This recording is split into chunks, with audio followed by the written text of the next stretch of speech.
Hello and welcome back to another reaction. In this occasion, Kimetsu no Yaiba, Demon Slayer, episode 18. Yes, last time we got to see an amazing display of power from Zenitsu. Yes, I finally remember his name.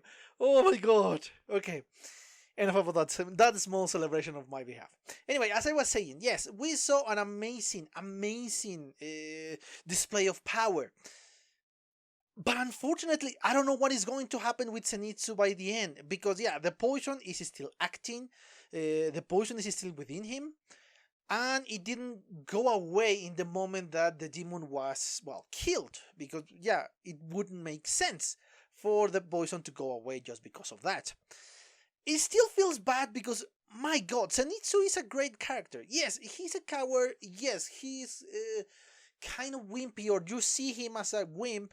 But when it counts, he really shines. He really goes through hell to save somebody when it counts. Just as we saw in this episode. Well, not in the last episode, sorry.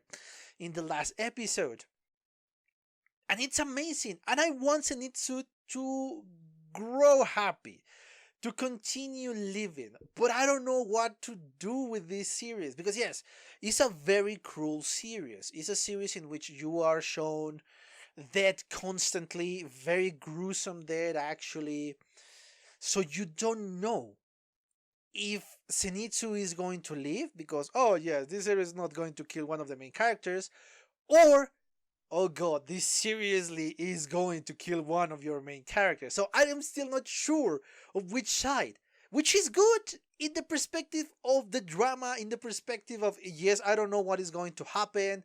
Yes, this seems to be very, really interesting. It is bad for my heart because I want Zenitsu to live. So yes, I am conflicted between these two portions of my mind that, oh, come on, give me a series in which I know who is going to live and who is going to die. Or no, don't give me a series because that will make it predictable. So, yes, I am conflicted, man. But anyway, so I can figure that out. If I can see if Zenitsu is alive, I need to watch the episode. So, before going to do that, let me just quickly remind you that if you enjoy the content of the channel, please consider a subscription. If you enjoyed the video, please give me a thumbs up and leave a comment. And obviously in the description below there is a link for my Twitter. If you want to follow me, it's there for the reaction, because again, YouTube doesn't like reactions. And for my Patreon, in case you want to see the uncut version of this video. Anyway, yes, enough about my blabbling. Let's cut the presentation short and watch the episode, shall we?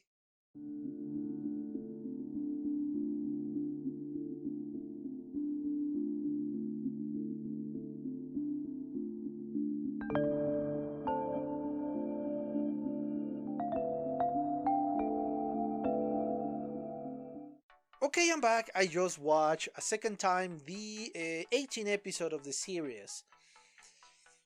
My god, it is still a hard episode to swallow. There are a lot of things that I fear for the protagonist.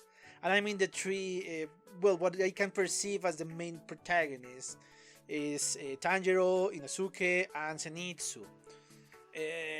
Not much for Nezuko in this case because Nezuko hasn't been present in the episode. Yeah, we know that she is in the box, but we haven't seen her in action. So yeah, it's hard for me to worry about her because I haven't seen her right now. So yes, the three protagonists are the ones that I'm kind of worried. Let's just start with Zenitsu. He got his big action scene in the last episode. He got to defeat a demon that we mostly ignore. But it was impactful, especially for me, because I hate spiders. And that is, yeah, that was the most spider-like demon among all the others as you can be. And especially his power that transforms other human beings into spiders in a very creepy way, and they cannot disobey him. It's very genuinely creepy, that demon. But I love the fact that Zenitsu was able to withstand the poison and kill off this fucking asshole. I am still worried about him because he is still hurt. The poison is still within him. So yes, I am worried about Zenitsu. There is a ray of hope, yes, thanks to the butterfly demon slayer. I don't recall her name, and I don't recall them mention said name in this episode or the last one. So I am going to call her Butterfly Girl for now. This is obviously something else. We saw the presentation, we know they are badass, especially after this episode. But still, we don't know what they are capable of. And especially the attitude of both that is completely opposite. One is very indifferent, in this case, Gyu? The other guy, very indifferent, and this one wants to make friends in probably the worst situation possible. But perhaps because she's so confident in her abilities. Oh yes, I am this good, so let's try to make friends because I rarely go alongside with somebody else. Probably is that. I don't know. But hopefully she will be able to save my boy Zenitsu and he is going to be fine. Hopefully they have an antidote to that awful poison of that fucking spider. Hopefully. Anyway, we dealt with that part in it was a very beautiful scene, honestly. How you should not give up. In this case, the previous master is telling Zenitsu to not give up, and he finished the phrase that yes, I will not give up. That is honestly gorgeous, and this is a topic that we have seen in the previous episode. Continuing with Zenitsu. I like that. I enjoy that. Now, I don't know what is going to happen with him. Hopefully he's going to be fine, and this is not just a ray of hope that is just going to make us say, oh yes, everything's going to be fine, and then BAM! Bring us back to hell, man. Yeah, to the underworld. Hopefully it's not going to be the case. Moving on. We got now the very strong demon, the giant muscular guy with the head of a spider. Not even with Tanjiro. I don't know why I keep confusing them. Tanjiro and Inosuke were able to defeat him. He's very strong, and it's weird because they cut him, but not deep enough for them to cut an arm or a leg or whatever. Perhaps with the 10th form that Tanjiro was about to do, he will be able to, cut him, but unfortunately we didn't saw that. And this is an interesting fight. Thanks to a strategy from this monster, from this demon, Tanjiro was thrown away very, very, very, very, very far away. And now he's facing two other demons. Before going to that point, I'm going to speak about the Inosuke fight. Inosuke is still fighting. He knows that in this moment he is not strong enough to defeat this demon. He's starting to doubt himself until he psych himself up and say, no, I have to fight, I need to fight. And if I cannot cut him with one sword, I will use two and start to, hit the other sword and ramming the other one. And finally he got to cut the arm. That's when the other demon ran away. And I was so confused because is he not used to pain? Is he not used to this, that he runs away just because, it's kind of weak? I don't know. I was completely and utterly confused.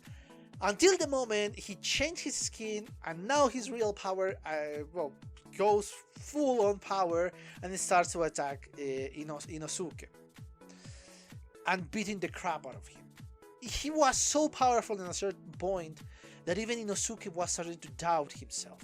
He once more psyched himself up and said, no, I have to beat him. Unfortunately, he wasn't strong enough. Unfortunately, his swords were broken and he was about to die. And that's when he started to remember his friends, the old lady that treated him right, and a woman. A woman that I assume was her mother, trying to save him from something that we don't know. Again, the world of Demon Slayer is a very tragic one. It's a very cruel one. We don't know if this was because of a war, of a revolution, bandits, demons. We don't know. we honestly have no idea who this woman was. Well, we have a big idea, but we don't know why she threw away her child, because obviously she wanted to protect this child, in this case Inosuke. But why? Why this drastic measure? So I want to know more about Inosuke's past. And just when he was about to die, because we saw the blood coming out of the hog head, Gyu arrives and deals with the demons within seconds. He cut his arm and then cut his arm, her head, the legs, everything. And it was fucking awesome. And Inosuke was just in awe, because come on, he is such a badass, because Inosuke gave up. He believed that he was going to die. Even if he tried hard, he knew that he was going to die. But this dude comes and says, okay, yeah, there is no problem here, and save his life. And he's in awe. And this is when the episode is very deceiving. I am going to explain that by the end of the commentary. First, we got to see the other two demons. The one that I suspected from the last episode, because I'm not going to say, oh, at the beginning I suspected him. No.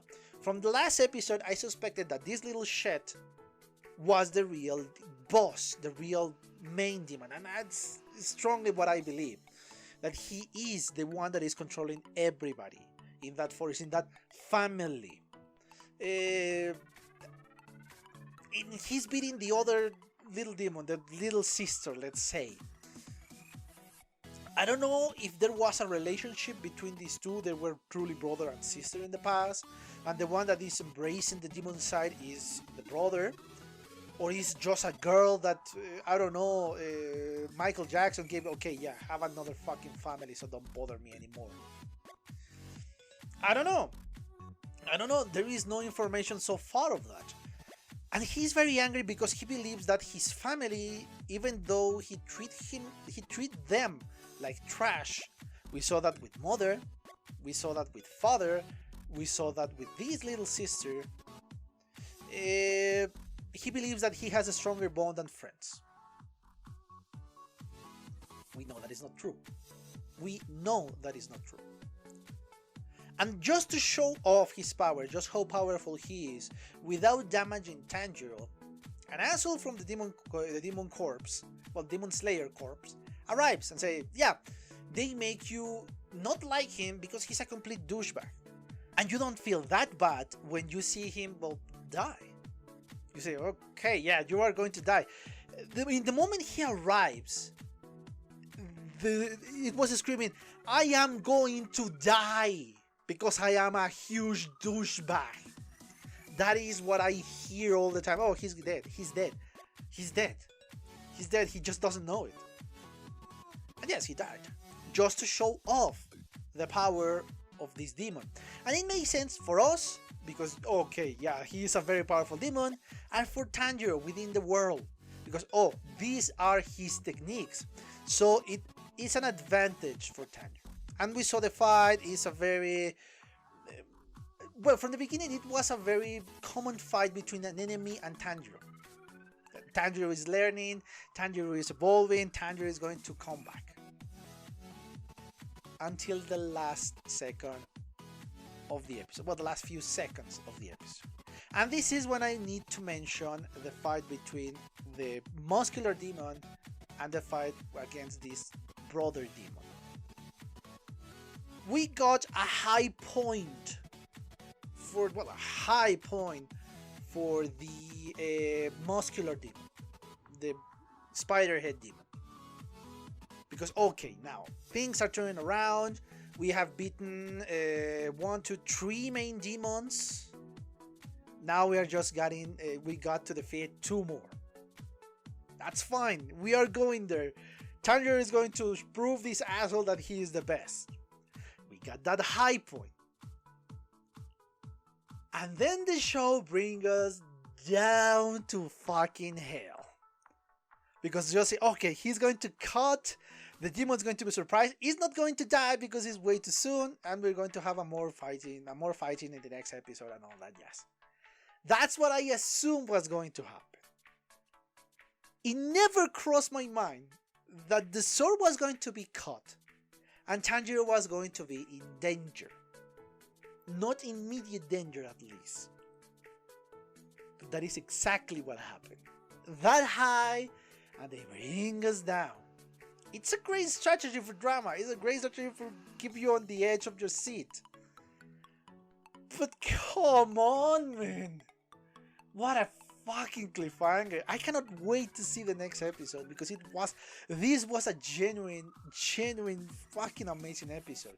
Because in the end, our three protagonists were defeated or were injured at least. They never won against these demons. Well, except for Zenitsu, obviously. But he paid a higher price. So it's a very low point for our heroes. And I cannot wait to see what is going to happen next.